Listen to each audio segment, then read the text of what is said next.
Kemaneci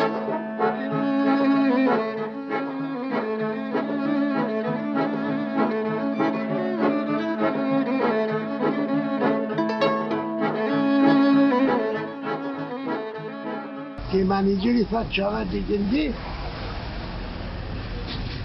sesi dalaban değil, küçükini ama yüreğin beraber sıvıralıydı.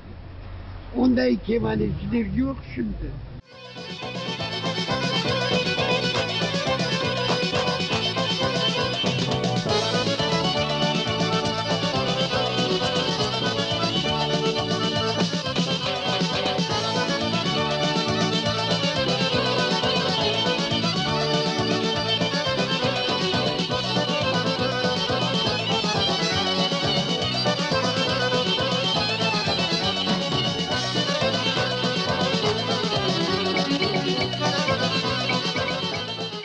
Этот человек отдал жизнь музыке, сделал толчок для скрипачей, какой же должна быть скрипичная музыка крымских татар.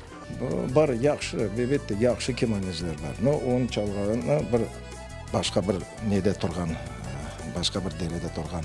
Onun özün bir perdesi var idi çalganda. Şimdi onu eşitse belli ola bu embere çaladı. Unutma mülküm de öyle adamların.